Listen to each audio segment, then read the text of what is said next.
Let's take it back to when the CIA placed hundreds of Cubans on a certain bay and then let them be slain and say, oh, we had nothing to do with it. It was what they wanted. Let's take it back to county sympathizing witch hunts. Let's take it back to blacklists. Let's take it back to government control segregation because of pigmentation. My name is Michael Chavez. I just attended the Reyes poetry session.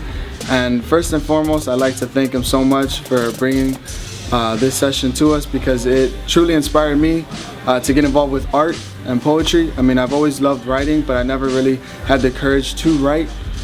So just being able to understand that there is a social justice aspect, and to know that there is someone who is truly passionate and can relate to the students and is genuine, you know, like he brought that genuine character and can still be so impactful is great, and it's inspiring. So thank you. Like we limit ourselves. So let's think about dreams for our community, dreams for our society, dreams for our world. Because it's important to dream, man. We have to do it. Because if we don't, and we don't envision that, nothing. You know, like this is funny because like everybody's supposed to go, what do you dream? And, like it's genuinely like the big picture of like the one day, the end goal of just like no bullshit, no worries about not being able to express yourself, no worries about judgment. But it's like, my name is Ceci Santana. We're from Sierra College up in Northern Cali.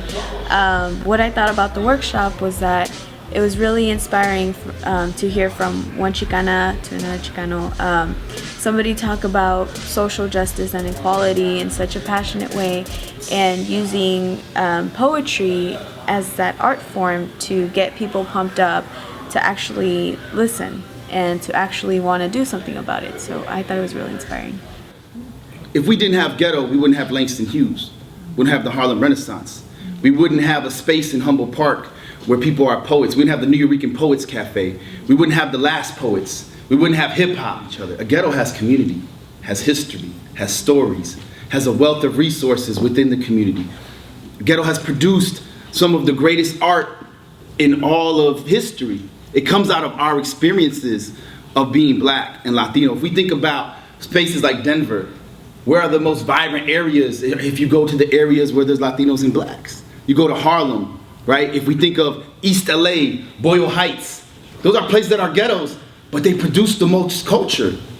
I definitely loved that more. It's like it was easier to translate back to things that we can actually use in our schools, because at this conference, I know it's a professional conference, but it's nice to have like a young face and a young like perspective on things, and not being, I mean, I understand the importance of being politically correct and whatnot, but as he said, like using the language that that translates well with our community. Yeah, we just left, like you said, we just left the workshop, very motivational. I feel like it's poetry and hip hop is more effective than just students reading a book, you know what I mean? Especially our generation now, you know, and it gets people's attention, you know, and it gets them going, it gets their juices flowing, it gets them thinking, you know what I mean? We can see the world's beauty, so in its branches we can feel its reassuring strength, so in its trunk we can stand firm on who we are, so in its roots we can remember the past and what we have forgotten. Plant seeds, nurture them, water them, speak to them, love them, plant seeds and let them grow. Let us plant seeds with the rest of the world to be an example of what is possible. Plant seeds because it is necessary. My name is Amanda, and I just came out of the Reyes poetry session and was really inspired to help my students find their voice through poetry. It's the second time I've seen him do a workshop. I've seen him at other conferences, and I'm really glad that he was able to come out to NCORE. I think he has a really good message that's very real, that students are able to connect with on lots of different levels, and so I'm really glad that he was here. And I got the shirt.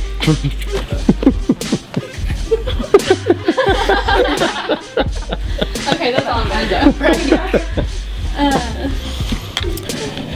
do. You just witnessed the wonderfulness of Nebraska. I don't know what else to say. Thank you, Michael Reyes, Carney, Lincoln, UNO, We the Bomb, representing. We love you guys. All right.